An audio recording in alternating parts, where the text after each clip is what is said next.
In today's episode, we're going to talk about, can you be hypersensitive to estrogen? I'm Dr. Valorie from Progress Your Health. And I'm Dr. Maki from Progress Your Health. So this was a question that we received on our website. We have a little tab there that says Ask a Doctor, and Kari submitted the question, so we figured it would be a good one to discuss. We haven't actually done too many of these in a little while, so. And we've actually gotten a few questions. There's another one we might do another podcast on where people are talking about their sensitivity to HRT. So we thought we might address some. Well, for doing this as long as we have, there's this gamut, this wide variant of the individuality. And I think this is an example of some women can tolerate a whole bunch, some women can tolerate very little. So why don't you go ahead and read Kari's question. That's funny. You spelled Kari, K-E-R-R-Y, because we changed everybody's names, and I spelled it K-A-R-I. Same way. I know. Same way. Potato. All right. So this one from Kari. Question. I used to be on Biest 80-20 for 3 years and suddenly stopped absorbing. I'm not sure why, but I do know I didn't always use it the same time every day. From the moment I went on hormone therapy, I've had body pain and thought I had fibromyalgia. When my estrogen dropped due to the absorption issue, I realized my body pain went completely away. I then went on the patch because my doc said we could change the method. Immediately, my body pain was back and even worse. Terrible. I was on 0.025 patch, and then after raising it to 0.05, it got really bad. I think I may ask to go back on the compounded cream again. Maybe change the site that I apply it to and be more consistent. I'm very frustrated because nobody talks about a subset of people that are very sensitive to estrogen. They only talk about making the joint pain go away. Do you think I should use a 90-10 ratio instead? What would you recommend that I do? I'm so sad and frustrated. Well, there's a lot to unpack on that one. Now, again, she gave us right at the top, she gave us the 80-20 for 3 years. She gave us the ratio, but she did not give us the milligram amount. So she went from an 80-20 ratio without knowing exactly what the milligram is. We could assume that it's probably less than 3 milligrams. That seems like the trend that we usually get 1 to 2 milligrams. And then she went from there to the patch. So what are your first impressions of her question? Well, I'm sad that she's sad and frustrated. I can totally understand that. Yeah. And she's tried all these different estrogens, it sounds like. So whether it's 80-20, whatever dose, she's having body pain. And so I definitely think that she is sensitive to estrogen, but there's so many, like you said, there's a little bit of some components to unpack with that, because I've dealt with a lot of patients that are really sensitive, and that is always the reason why you go very low, very slow, and then work your way up. It's much easier to start with I've started with such small amounts with some patients that were really sensitive, and then we just work our way up rather than doing too much of a good thing, and then you got to back out of these negative consequences or side effects. Because I do think for Kari, it probably is a little bit more about, like I said, going low and slow for her. Yeah, sure. Yeah. And I do think that when a woman's in menopause and you're introducing the hormones, there is a acclimation process. And you see that a lot when we do rhythmic dosing, because you're giving a woman a really good dose. And you do have to be, there's going to be a little bit of an adjustment period. So for the ones that are even more sensitive than that, it's going to take a while for their estrogen receptors to sort of acclimate to the presence of that new hormone. I do know when you you think about being in menopause, when you add in estrogen, sometimes it'll actually stimulate that central nervous system to make your pain tolerance, I don't know how the word would be, so it makes you more sensitive to pain.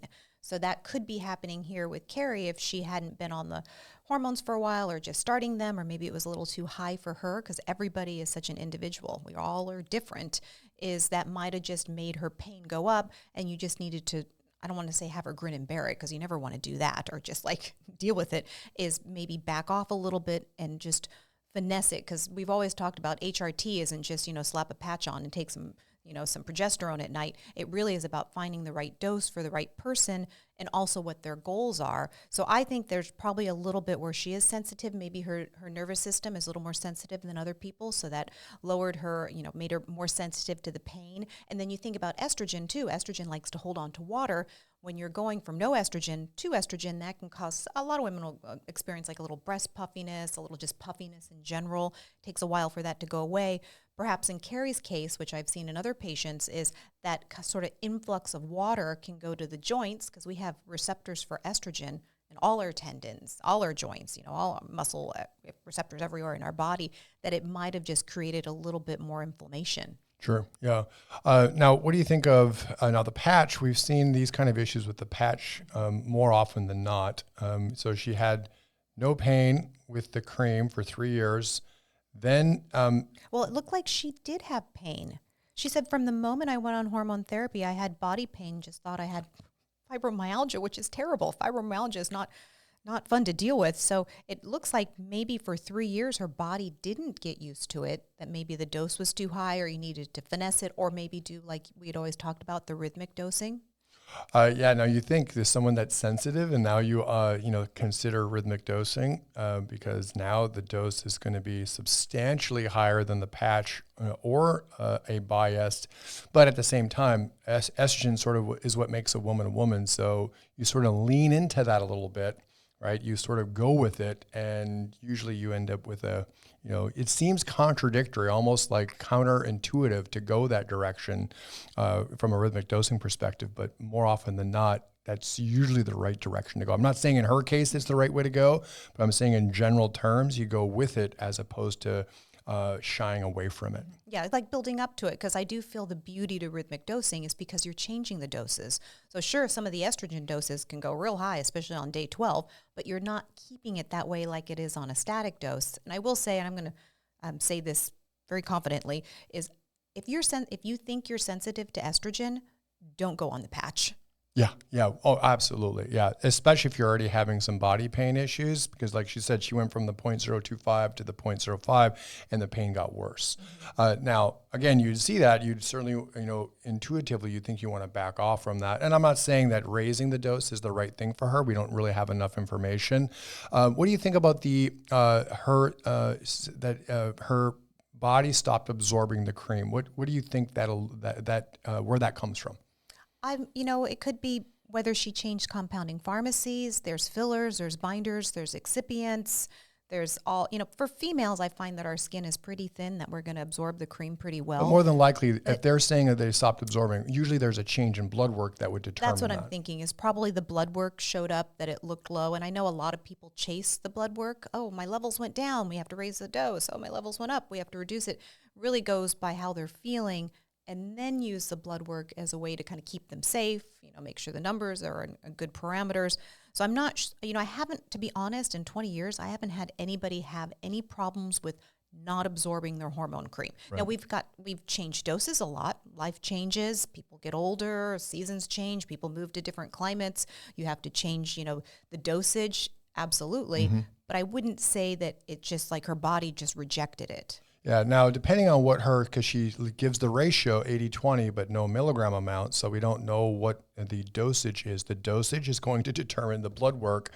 If she's on, let's say, 2 milligrams, her estradiol level on blood work is not going to go up very much, right? It's going to look relatively, almost like she's not even taking any hormone.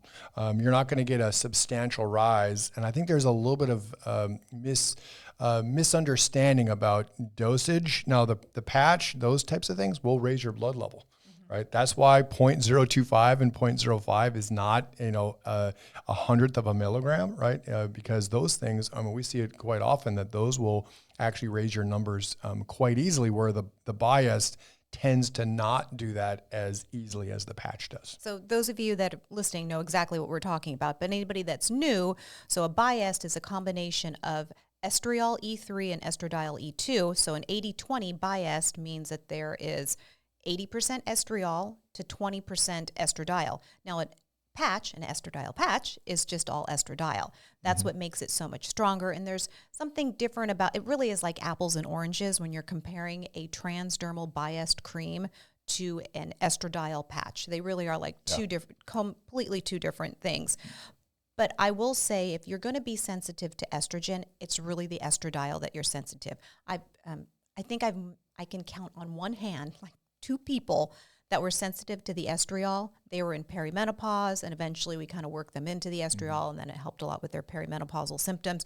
But I have not ran into many women that are like I said, are sensitive to estriol. So it's most definitely the estradiol. So I like that Kari's thinking about it. So you think the 90-10 she's talking about, I want to maybe go back to the compounded cream. Should I switch to a 90-10, which means there would be more estriol, 90% estriol to 10% estradiol. And I think I like, that's probably what I would have done. Just for example, I have a patient I'm thinking of, and she's in menopause. She's gorgeous. She's in her mid-50s. I've known her before she went into menopause, prior to that. And she's really sensitive to the estradiol. I mean, so much that her breast size will grow like a cup and a half when we're on the 80-20. Mm-hmm. So we finally finessed it to, actually we do more of like an 80-20 in the morning and then a 90-10 at night. I want to say it's that, or it might be flipped. But we kind of had to really uniquely find a tailored dose for her, and it's different in the morning than it is in the evening to keep that breast tissue from growing. So, people are really sensitive. Now, when we do her blood work, she feels great, but her blood work does look like the levels are low. So what's just for argument's sake, what is her blood level number? So what is it, nanograms per deciliter? So their estradiol level, it is pretty low. It's down there at 30. I think it's in the 30s. Yeah, so it's still technically a menopausal number. But she feels good. Yeah. Her bone density, we're doing some other aspects to work on her bone density with diet, nutrition, and lifestyle. And then we also have the hormones. But she just did not do well on an 80-20. But like I said, I think we have her on a little bit of 80-20 in the morning and then the 90-10 at night. And we find that finesse that, and probably next year we may end up changing it because everybody changes. So that's what I'm thinking with Kari. It's not that she suddenly stopped absorbing it. I think there was something probably that showed up in the blood work, and they maybe the fillers or binders or something happened there. But I wouldn't say that her, like I said, her body rejected it. But it's still the 80-20 or the 90-10. A lot of that still determines on what the milligram amount is. Actual dosage. Yeah, 90-10 of 10 milligrams of Biest is different than a 1 milligram. Yeah. So you're right that there is dose dependent. Now, your story, patient story. I have another one that was fairly similar. One patient came to me. We decided to do rhythmic dosing. Patient's choice. Sent another friend of hers, referred a friend of hers, was also thinking about rhythmic dosing. And then we got to talking about what she was currently doing. And she was on a very small dose and said that it gave, just like what you're saying, it actually gave her quite a bit of breast tenderness. Like, we're not going to go rhythmic dosing if you're on such a small amount and you're having that much of a response, because it just wouldn't be comfortable for her, right? It would just be a bad idea. She'd be one of those failures because it's just too much for a woman that's never going to probably be able to tolerate that. So it's sort of a similar thing. You get these cues, and that sort of helps you determine where you're supposed to be. So I really, really would like to know what her milligram amount is. I know you do. I know you do. So maybe, Kari, if you're listening to this, write us what your milligrams were on the dosages you are, because I know you want to know about that. It doesn't. Honestly, it really doesn't matter because she's sensitive anyways. So you and I usually have a starting point, and as you said earlier, you're always starting low, and then it can just gradually increase. And that way that if you're using almost an amount that there's no impact or there's no effect, then you know that you can just keep increasing from there. If you start on a dose that's sort of just randomly picked, and it's too much, you don't. Now, granted, you have to go down, but you don't know what you're going down to. You're still sort of in that. Guessing game sort of process. Now, Kari, let's kind of step back a little bit. So anybody else that maybe has started HRT, started some Biest or something that has some estradiol in it, and you're noticing right off the bat, starting it, oh, I don't feel good. I have some pain. It doesn't mean just stop it. It means you probably need to back off, start low, and let your body get used to it. So Kari had pain for 3 years. She might be truly sensitive to the estradiol. So maybe we do, like she said, 90-10 or even with the ratios, you can do anything you want. You don't have to do 80-20 or 90-10. You can do a particular estradiol to a particular estriol. You don't have to have these ratios. So it might be that she just needs a whole lot more estriol, and then the barest amount of estradiol. So that's Kari being sensitive to estrogen.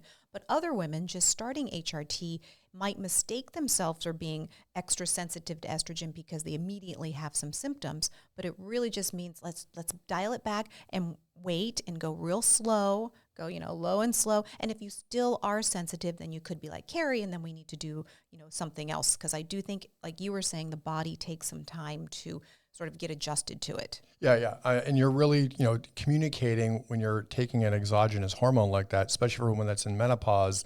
Her body's not making any more estrogen. So depending on how long it has been since she's had hormone, now granted, she's had 3 years of Biest exposure, a period of time of the patch exposure. So her body is at least used to some of that.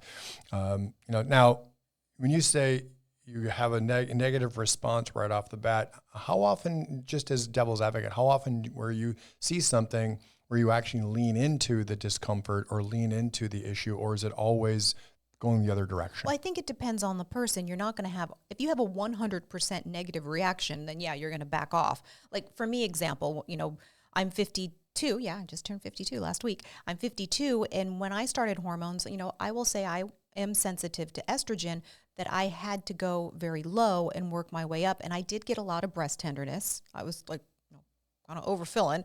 And, but I felt really good. My brain felt really good. So I didn't want to take that away, because that was one of my biggest menopausal symptoms, was the cognitive component to it.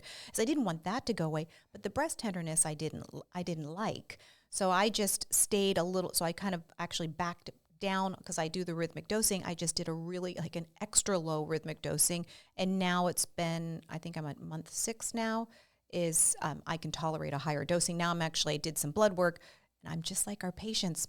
My blood work, but my estradiol level was a little low. I was like, it's a little low. I need to go up higher, but I also feel really good. So do I need to go up higher? Well, see, that's a really interesting sort of balance there, because I told you from the beginning you should have raised it. But if you would have followed what I told you to do, your breast tenderness probably would have been what I would have expected is it would have been more intense, but it would have resolved quicker. Well, it was not, so we have a newsletter. We just sent out the 2nd episode, and I wrote on there about my menopause is when I started the hormones, I got sexy dreams, which was great. Like I said, the cognitive came back, sex on the brain, but then I got lumpy boobs. That was not fun. So no, I don't think I would have rather just like, let's push through it. I didn't say push through it. I'm just saying that it would have, it more than likely it would, and we're speculating, so it doesn't really matter. You have a history of being sort of sensitive to estrogen, so you made the right choice by lowering that dose, by all means. But and that's where it's sort of hard to determine case by case. That's why like you said, you just can't use 3 doses. There's a little bit of intuition there. There's a little bit of experience in there. It's kind of knowing where that starting point should be, and then adjust accordingly. Yeah. So that's where, like you were saying, when you do the HRT, you might have some negative results, but it's not all negative. So like I was saying, did I say with that, with the sexy dreams and the lumpy boobs, that was the name of the article, there's some good aspects and there wasn't some good aspects. So that's where that fine tuning comes in. So I do think for Kari is doing some fine tuning. Yeah. I ended up doing a little bit of I was having too much caffeine, and that'll cause lumpy boobs. So I backed off on the caffeine a little bit. There's some supplements you can take that can help with that. And then letting your body get used to it. There was one thing we had talked about earlier this morning, talking about this podcast, is looking at the liver detoxification, because there's, all hormones turn into metabolites, that it could be a little bit with those estrogen metabolites you want to try to get out of the system by working on the liver. Yeah, and I know you're the liver guy. You're good at that. Oh, well, I think for someone who's sensitive, you could probably also ask some questions. They're probably sensitive to other things as well. They might be sensitive to caffeine. They might be sensitive to alcohol. They might be sensitive to other medications. It's not that they can tolerate mass amounts of everything and then they're sensitive just to estrogen. Usually it comes as almost like a profile. Every new patient, how do you tolerate caffeine and alcohol? And the ones that don't tolerate it very well, meaning that they get really jittery from a cup of coffee, or they get intoxicated really quickly, that gives you an idea that their liver's capacity for detoxification is genetically a little bit predisposed to being on the, I wouldn't say weaker side, but they just don't have, some people can drink pots of coffee and tons of alcohol and, they can still keep going, right? But the ones that are sensitive, they know it, they avoid it, they don't go near it because either they don't like the way it makes them feel, or they don't get the benefit of it that everybody else gets from those types of compounds or chemicals. And then those are the ones that tend to be in these situations that are also sensitive. So if you knew that on an intake, as you were talking to someone, and those couple things come up, you'd be like, like that patient that was referred to me, kind of like yours, you've known her for a while, so you knew she had some sensitivity going into dosing, right? Well, what areas was she sensitive? So you knew with her, you're going to take it very, very easy on the estrogen side. What else did you know about her? I think the same thing. She doesn't drink any caffeine. She does a lot of exercise. Beautiful performer. Very physical, athletic in her past. So when you say athletic, do you mean just that she's athletic, or that and her build? Her build, and I think when she was younger, she actually was an athlete dancer, professionally. That was So athletic as a build. Then, so again, getting to the estrogen side, so that means that she was probably. How would you describe her build? Slim. Tall, slim, but she did. She'd always said she had bigger breasts, that she had a reduction in the past when she was younger. She had a breast reduction. It just made her feel more comfortable. Yeah. It was easier for her to do her, like I said, she was a professional dancer, so it was better for that. And then she noticed, hey, going on these hormones, I don't want to grow this back. I got rid of them for a reason, so it was, I knew she was already very sort of estrogen sensitive. Now, her periods in the past weren't so heavy, but she did have a little bit of some hyperproliferation, meaning the uterine lining was very sensitized by the estrogen. So I knew that, we want to kind of tread slow. And even when I did do very low doses, she still grew some breast tissue that we had to sort of back down, and then it relaxed. And she had a little of the puffiness, the sensitive, actually had some, and now I think about it, had some sensitivity in the joints that we had to kind of work around. So like you said, when you have that intake, would never want to slap on an estradiol patch. You would have felt terrible. Yeah. Well, that's sort of what I'm referring to, is that you already knew, and the athletic build. So she doesn't have, now granted, she might be the exception to a little bit, but slender body, not big breasted, not big in the hips. So that sort of tells you from an expression standpoint that her body is not producing a great amount of estrogen when she was still menstruating. Would you agree with that? You can go a couple different ways with that. I can see where you're going with that, she may have been not making as much estrogen as a young female. Mm-hmm. So you don't want to over estrogenize someone because you don't know what their hormones were when they were back, in their mid 20s. But then at the same time, like myself, I've always been a bit more on the petite side, but I've had hyperproliferation of the uterus, polyps, endometriosis. I mean, things that you would think of as an estrogen dominant female. Right. So for me, that's why I had to start off low. But now that I've worked my way up on the hormones, I think I do better with a little higher estrogen. I'm not quite there yet. Now that I got my blood drawn, it looks so low, but I feel good, as I may end up, because I'm my own experiment. I don't do that with patients, but I'm my own experiment. I may push that up, on my next cycle here. Yeah. That's what I say you should have done. But like I said, know, you're always right. No, not at all. According to a couple people, I'm like giving you a hard time and I'm razzing you all the time. We do read the comments, and most of the comments are so nice, and I'm so grateful to all the comments. Yeah. I'm just like over here hassling you the whole time, every episode.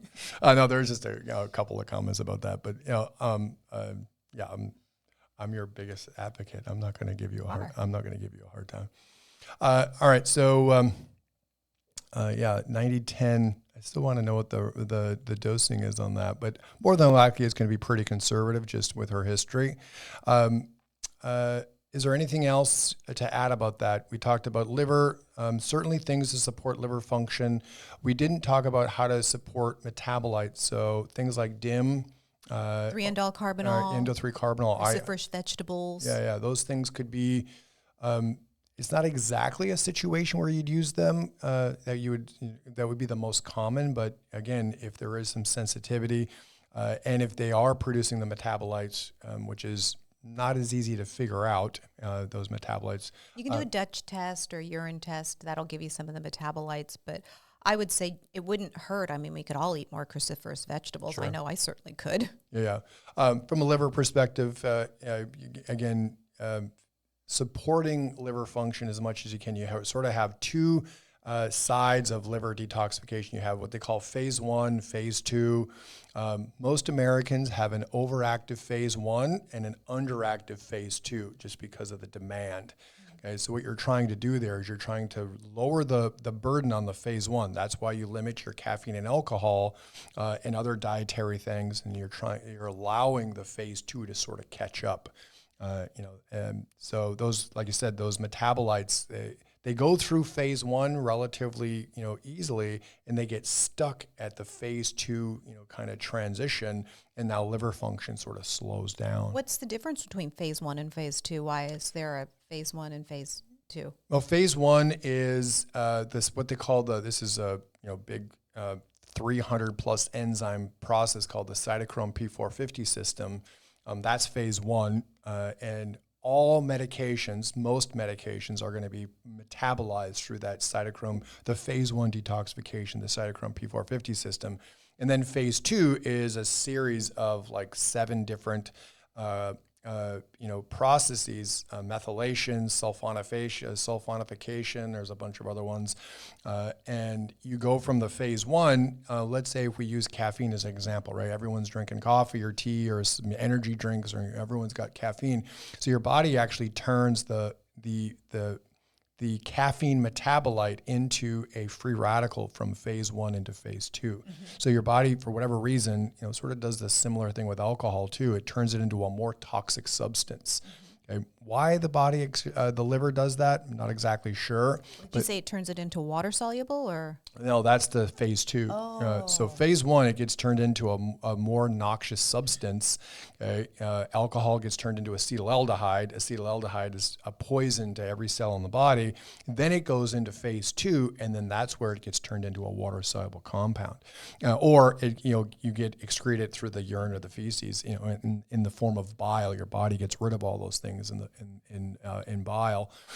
So that transition from those toxic substances, if your phase 2 is overburdened because of the demand, okay, a lot of medication, a lot of caffeine, a lot of phase alcohol. 1 is overburdened. No, phase 2. The phase 2 is typically where the cog in the wheel is. Mm-hmm. So phase 1, things are going quickly because of the demand, because our polluted caffeine, medication, our polluted world, everything is, smells. So phase 1 is just, running along, and then it goes over to phase 2, and that's where things come to a halt. So how do you support phase 2? By reducing the burden on phase 1. But there are some other things, this is really, when you say detox, you're not trying to, make someone go to the bathroom a bunch, like they have to, have, 10 bowel movements a day. That's not really detoxing. This idea of improving phase 1 and phase 2, everyone in the world could probably go through a spring cleaning, a fall cleaning, a winter cleaning. Cleaning meaning that you're reducing that phase 1 burden and you're allowing phase 2 to sort of catch up and maintain that process. I would imagine, I haven't looked at some necessarily any data on that, but I bet you the women that are sensitive to estradiol like that probably have a little bit of I wouldn't say a defect, right? I don't think that there's an actual mutation there, like something you can diagnose. But like I said, just based on asking some simple questions, you get a sense where their phase 1 and phase 2 actually is. Okay, at least that's the way that I would look at it anyway. So they might use a little bit more NAC or milk thistle or other things that support that phase 2. And now everything gets metabolized in a quicker fashion. Oh, I love NAC, N-acetylcysteine. Yeah, so that supports glutathione. That's there as a precursor to glutathione. We'll talk probably more about those things. But that might be some options, like you said, in somebody that's having some sensitivity to estrogen. Yeah. Like so supplementation. There's no medications you can use to improve liver function. Now, a lot of it, as I said, is just reducing some of that burden. The dietarily burden and lifestyle and environmental burden, but there are a lot of things we can do through supplementation that supports both speeding up or improving phase 1 and certainly enhancing and improving phase 2. Okay, so that was a lot about liver. We didn't really. Thanks for getting into that. I didn't really expect to talk about that, but anything else to say about Kari and her estrogen sensitivity? No. I think this was a great I learned some stuff from you about that liver stuff. That's awesome. So if you have any comments or questions, even if they're not so nice, you can put them down in the comments. If they're nice, that's great. We really appreciate that. Until next time, I'm Dr. Maki. And I'm Dr. Valorie. Take care. Bye-bye.